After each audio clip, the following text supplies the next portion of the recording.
Jacoby, I know it's early in the week, but early thoughts on Atlanta and the challenges that they have as a defense? I mean, 2 years ago, 3 years ago, they're in the Super Bowl, It's a lot of the same guys.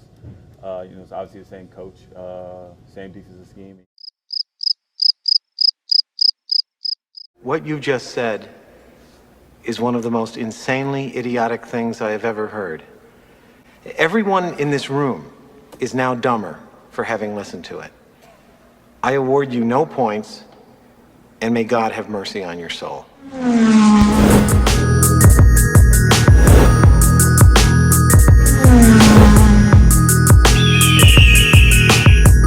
What up, Falcons Nation? Rise Up Nation. It's your boy, Jazzy Jeff. Real talk, no gimmicks. Bring you that real Falcons talk for real Falcons fans. And in this segment, I'm going to do something a little different because I'm a firm believer that to defeat your opponent, you first must respect your opponent and you must know your opponent. And I also feel like Falcons Nation, we already know what our team does. We already know our players and how we like to play. So I want to take the time to learn more about the Indianapolis Colts, the opponent that we face this week on Sunday. So after I do that, I'm going to break down how it affects our team and the keys to beating this team. So without further ado, let's get it started. The Colts are 1-1. They lost to the Chargers, but they beat the Titans. They run a 4-3 defense. The best player they have on their defense is weak side linebacker Darius Leonard, who should have been a Pro Bowler that one year, but he got snubbed.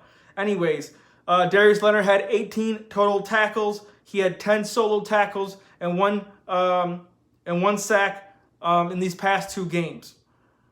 He's their best linebacker. He's basically the Deion Jones of their defense. And the big news coming out this week is that he's in concussion protocol still, so he might not play this week versus us. Marlon Mack, their running back, he's questionable. He missed practice, and he was seen carrying a walking boot.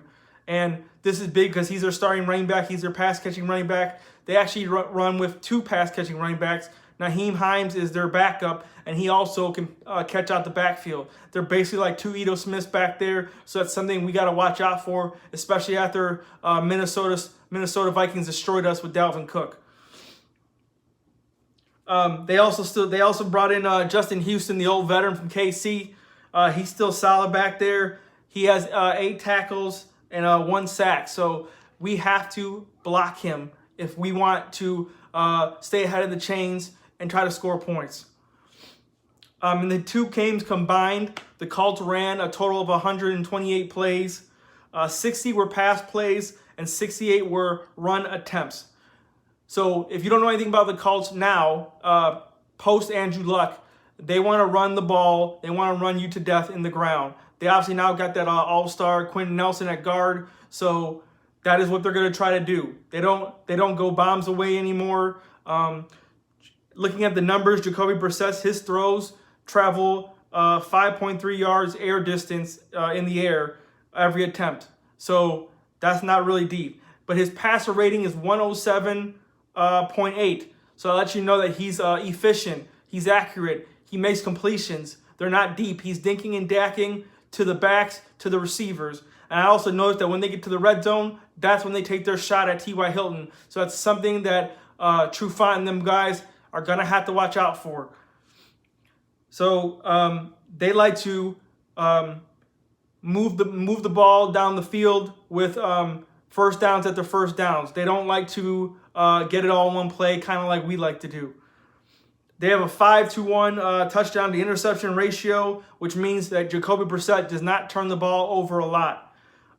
If we're going to beat this team, we have to overcome their offensive line, their pass-catching backs out of the backfield, and stopping them on third down and getting them off the field so they don't kill us in time of possession.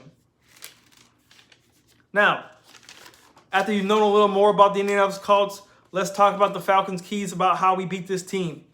All right, number 1 is obviously the defense.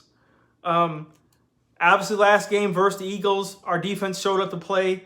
Carson Wentz got sacked 3 times. He threw 2 interceptions, and we hit him 10 times, including that one shot to the ribs that was legal, and it forced him to come out the game, and he played a little differently after that. So we have to rattle Jacoby Brissett with legal hits. Get him off the field. Don't give him second chances, because I think that's when the Colts are going to beat us. Don't give them the time of possession. And we have to score early to force them out of that offense of trying to be run control offense. If we score early to score that first touchdown and maybe get a stop and score maybe a field goal or another touchdown, then it will apply more pressure on Jacoby Brissett to take more chances, throw the ball deeper, and that's when we got to capitalize on his limited arm strength, because we know he's not Andrew Luck. He doesn't have that cannon like Luck had. Number 2, versus the Eagles, they had Miles Sanders, the running back. He only had 28 yards rushing on 10 carries. And the Eagles running backs combined, Sanders and Sproles, only had 5 catches the entire game. So how does that apply to this game? Obviously, the Colts are going to try to utilize Marlon Mack and Nyheim Hines out of the backfield catching passes, and we have to limit them. They are going to be the key to stopping this offense. I know T.Y. Hilton is a great player, but it's going to all start with those 2 running backs. So we can control those 2 running backs. It puts more pressure on Brissett, and we are easier to get off the field with longer down distances. Number 2 is Julio Jones against their secondary. Their number 1 corner is Kenny Moore II, but they also have that great Pro Bowler Malik Hooker in the backfield, who's probably going to double over the top on Julio. So how's this going to affect our offense? Are we gonna try to force feed Julio? Because I don't want to do that, because that's when Matt Ryan gets in trouble and throws interceptions. I think we should continue to spread it around, hit Hooper, hit Ridley, hit Freeman out the backfield, hit Ito, hit Sanu, and then that way it opens everything up. But first we got to run the ball on their defense and force them to come out of their defense.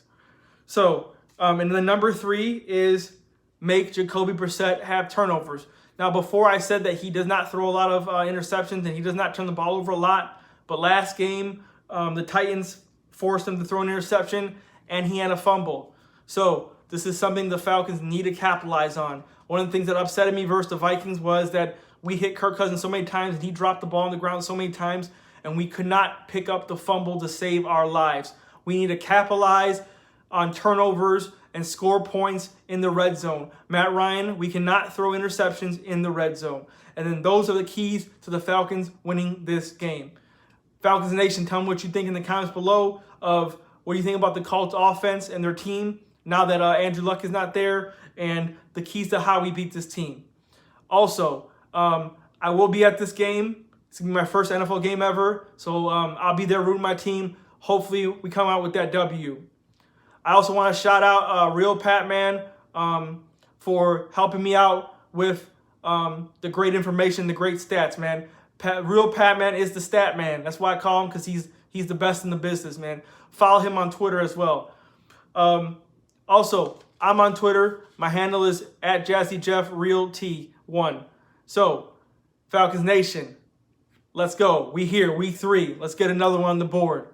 All right, y'all. Peace.